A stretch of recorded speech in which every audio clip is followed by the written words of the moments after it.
Yeah, so once again, attention. I guess we have to every once in a while remember the states, not just when they get the FAQ, but also on what they're doing with the resources. Of course, the conversation of giving them more power to explore the resources in on their soil, especially the mineral resources and all of that, is an ongoing one. Well, we have constitution amendment or new constitution, not constitution amendment, but having a new constitution. That conversation is going on now. Perhaps it should be one of the items on the list. But now let's talk about another item on the country's list, which is energy transition, energy management, production and distribution in the country. We hear that the federal government loses about 843 or lost 843 billion naira to gas flaring between January 2022 and August 2023. That data was obtained by the National Oil Spill Detection and Response Agency. And there's still a whole lot to be done with this gas. In fact, some people say Nigeria should be known more as a gas country, a gas-rich country, rather than oil, because we have more gas. And we've been talking about banning or ending gas flaring for many years now. It seems we have not gotten that yet in shape. But let's see what Dr. Wisdom Inang has to say about this. He's an oil and gas expert. Dr. Inang, good afternoon. Good afternoon. Thank you. Thank you so much for joining us this afternoon. Thank you very much. The issue of gas flaring obviously is not new. Yeah. We see the government has lost about 843, they say, between January 2022 and 2023. And then on the other side, we also see that there are some benefits to this gas flaring. Correct. Yeah. So help us to balance the benefits and the disadvantages and the need to end it, because that's the conversation that's going on. Yeah, so before we even go towards talking about what the gas flaring means for the economy, I'd like to just take us through a journey. There's been a concerted effort actually to reduce flaring and even to, kind of eliminate flaring completely. If we look at the early days of 2018, for example, there was the flare gas regulations, which allowed the government to be able to put out a polluters pay sort of policy against companies that are flaring. That was a precursor actually for the Nigerian gas flare commercialization program, because they allowed access to gas flare sites by the federal government without royalties and without payments of any kind, and a bid to monetize it. Now, what we found is that over the years, we've reduced actually our ratio of the overall gas that is flared. It's been reduced. Right in the early days, we had about 20%, but now it's about 10%. But even at that, the 10% is still very significant, and that's why we're having the conversation today. Now, the question in our minds will be, why do we even flare? The two key reasons why we flare. The first will be the fact that we may not have the infrastructure required to utilize on site the gas that we actually produce. And then the second would be for emergency reasons. If there are emergency reasons and there's a process upset, and then of course flaring will be the safe thing to do to not put the assets on the harm's way. The question is, what efforts are we doing as a country to be able to eliminate flare? And in light of the... So before you go to those efforts, I know that one of the efforts is that penalty. I'm interested in knowing, I think they said the penalty for flaring currently is supposed to be $2 per 1,000. The implementation of that, or is that price not stiff enough to discourage? No, the thing is this. There is what I would call a maximum ceiling to the potential of every measure that you want to put out, right? So if you're looking at something like, say, you're using a regulatory approach, or you're using a kind of penalty approach, right? There's just what you can achieve. You cannot completely eliminate flare that way. So this is why the government had to go through, thought-wise, to go through a sort of an economic-driven approach to be able to eliminate flare. So let's create an economic incentive, which is a win-win for everybody, which is what actually midwifed the Nigerian gas flare commercialization program, to say, okay, how do we put on a market-based approach for us to end flaring, and in a way that actually allows us to consume gas? Because at the moment, right, if you look at some of the value chain of the gas network for Nigeria, you have 40% is export based. You have another 20% that is based for domestic utilization, but that's mostly power, right? And there's a lot of debt in the power sector. And then, of course, you have another 20% of it being utilized on site, right, for the process and everything, gas injection and, of course, gas lift and the rest. Then, of course, you have the 10% remaining, which is the flare, and we're trying to completely eliminate that 10%. So the thing is, you need a number of approaches if you want to succeed. There is no way in the world that penalties alone would cut it, because let me give you some context. If you look at a scenario where there are perhaps a gas flare site, and then you do not have the infrastructure.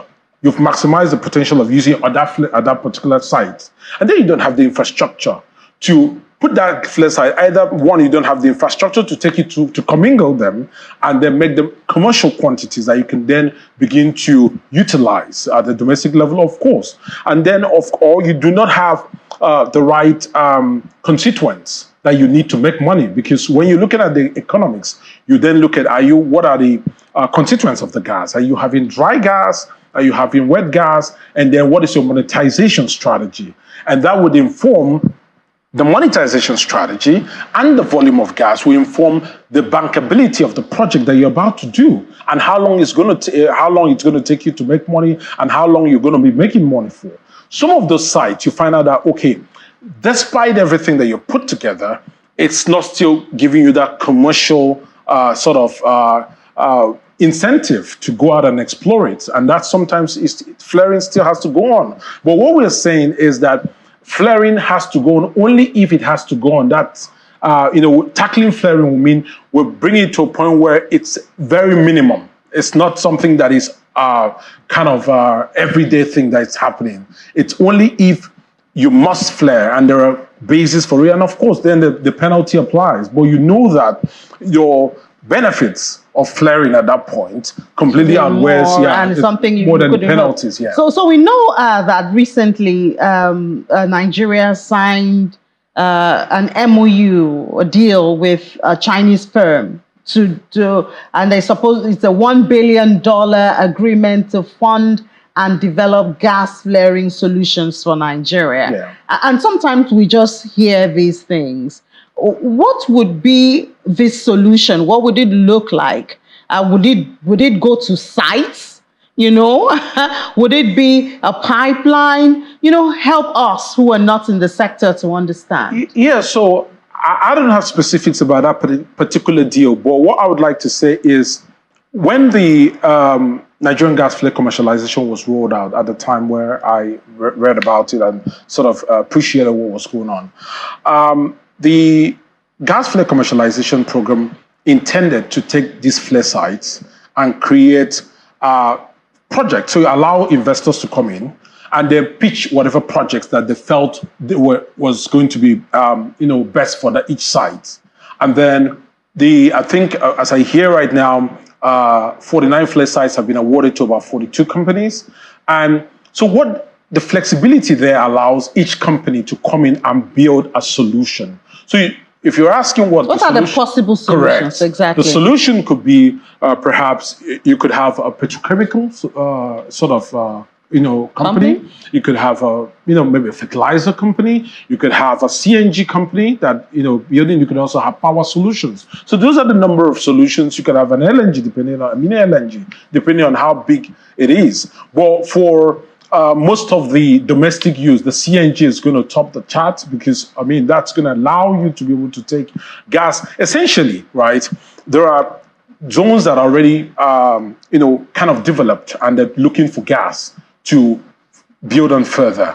And a lot of those zones are up north, right? And that's what the AKK is trying to solve. So imagine if one of the solutions were to be someone taking compressed natural gas from the building a mother station down south, taking compressed natural gas down south and then taking it up north to where you might require for a lot of those industrial processes. So what doesn't need to be far away. I thought it makes economic sense to be close to your source. No, it makes economic sense to be close to your source. But what I'm saying is that in addition to opening up industries close to your source, right, there's also a big potential with the technology that we're talking about to be able to expand the utilization across the various, areas of the country, both the ones that are matured, but the ones that are also coming up, and the ones that, of course, are still conceptualized. That's what I'm saying, that the technological approach, right, is going to solve one of two things. It's going to solve the infrastructure problem.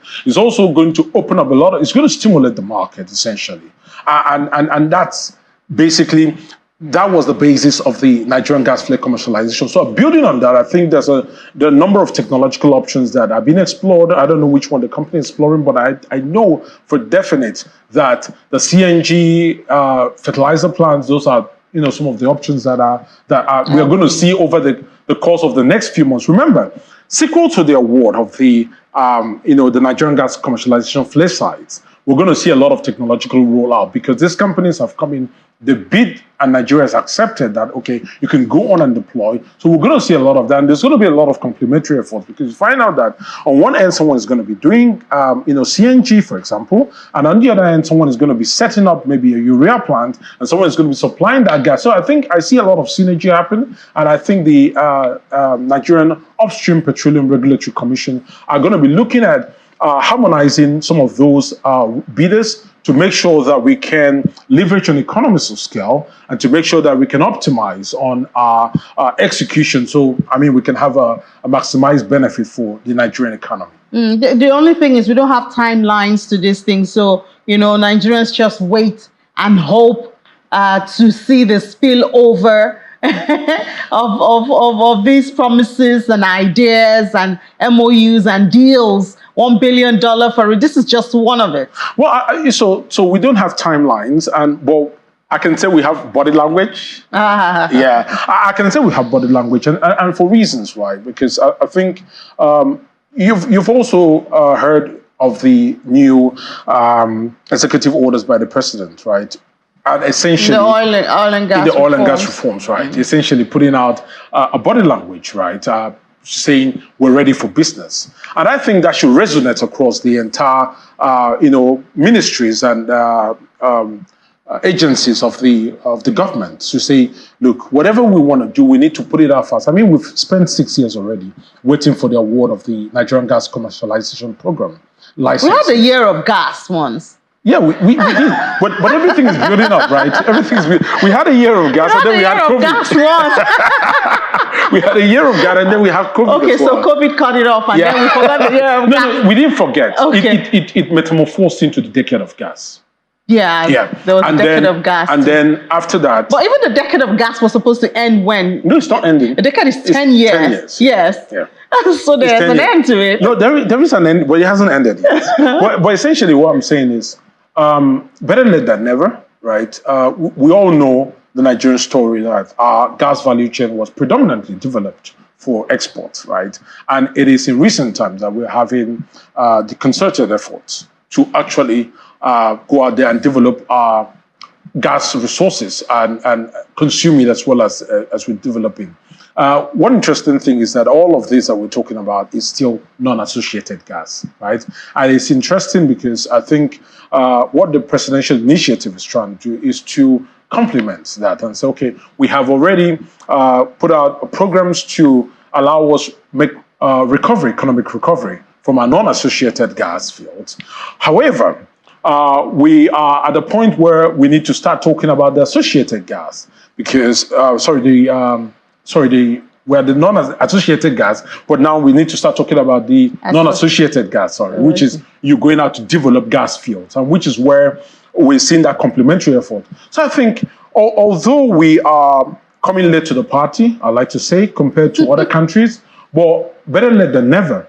I think we still have a chance to sort of maximize that. But one thing that I like to say that we need to do very quickly is, well, we need to reinforce confidence in the way we execute things. And the second thing is, when the market structure permits, we need to look at our domestic gas pricing. Because the reason I'm saying so is we would need a better domestic gas price to be able to stimulate the investments required for the non-associated gas fields. I hear you about the domestic gas pricing. Very important for a lot of us. Well, thank you so much, Dr. Wisdom Menan, for your thoughts. Oil and gas experts.